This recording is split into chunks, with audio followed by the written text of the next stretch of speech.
आजकल बहुत चलन है यंग दिखने का।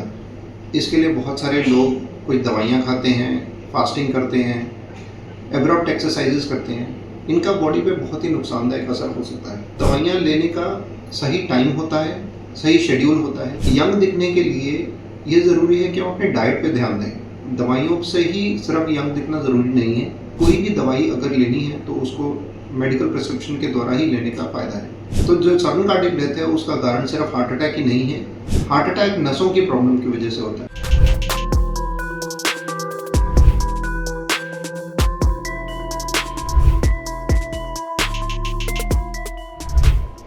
नमस्ते, मैं doctor Varun Bansal, consultant cardiac surgeon, minimum invasive और robotic cardiac surgery Indraprastha Apollo hospital Nai Delhi से। आजकल बहुत चलन है यंग दिखने का। इसके लिए बहुत सारे लोग कोई दवाइयाँ खाते हैं, फास्टिंग करते हैं, एब्रॉप्ट एक्सरसाइजेस करते हैं। इनका बॉडी पे बहुत ही नुकसानदायक असर हो सकता है। सबसे पहले जो भी दवाइयाँ लेते हैं पेशेंट्स या फिर नॉर्मल इंसान, उनको वो दवाइयाँ सिर्फ मेडिकल प्रिस्क्रिप्शन के साथ ही लेनी चाहिए। उनको ये समझना ज़रूरी है कि क्या वो उनके लिए फ़ायदेमंद है या नुकसान भी कर सकती हैं। दूसरा, ये दवाइयाँ लेने का सही टाइम होता है, सही शेड्यूल होता है।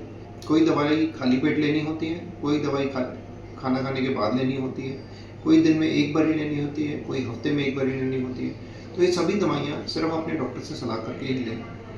दूसरा, यंग दिखने के लिए ये ज़रूरी है कि हम अपने डाइट पे ध्यान दें। दवाइयों से ही सिर्फ यंग दिखना ज़रूरी नहीं है। ये ज़रूरी है कि अपने डाइट पे, लाइफस्टाइल पे, रेगुलर एक्सरसाइज पे ध्यान दें। एब्रप्ट लेवल ऑफ एक्सरसाइजेज यानी कि बहुत सालों से एक्सरसाइज नहीं की, बहुत टाइम से एक्सरसाइज नहीं की और आज फिट देखने के लिए या फिर एकदम सडन अवेयरनेस के बाद एब्रप्ट सीवियर एक्सरसाइजेस करने से भी हार्ट को और इवन पूरी बॉडी को नुकसान हो सकता है। बहुत सारे लोग आजकल इस चीज़ को समझने लगे हैं कि यंग लोगों में हार्ट अटैक होने के चांसेस हैं, बट उनको कारण समझ में नहीं आते। तो जो सडन कार्डियक डेथ है उसका कारण सिर्फ हार्ट अटैक ही नहीं है। करीब 70% लोगों में ये कारण हार्ट अटैक होता है, पर कई और कारण भी हैं, यानी कि इलेक्ट्रिकल डिसफंक्शन, हमारे हार्ट के ही इलेक्ट्रिकल सर्किट में कोई प्रॉब्लम आ जाए। हार्ट अटैक नसों की प्रॉब्लम की वजह से होता है, पर इलेक्ट्रिकल प्रॉब्लम की वजह से भी सडन कार्डियक डेथ हो सकती है।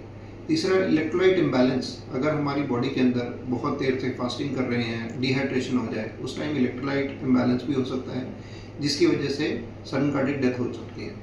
चौथा है अनडायग्नोस्ड हार्ट प्रॉब्लम्स, यानी कि किसी भी पेशेंट को पहले से हार्ट प्रॉब्लम हो और वो एक्सट्रीम लेवल ऑफ एक्सरसाइज या एक्सट्रीम इमोशंस, कोई भी ऐसी चीज़ करने लगे जिससे पूरी बॉडी पे और स्पेशली हार्ट पे स्ट्रेस आए, उसकी वजह से भी सडन कार्डियक डेथ हो सकती है।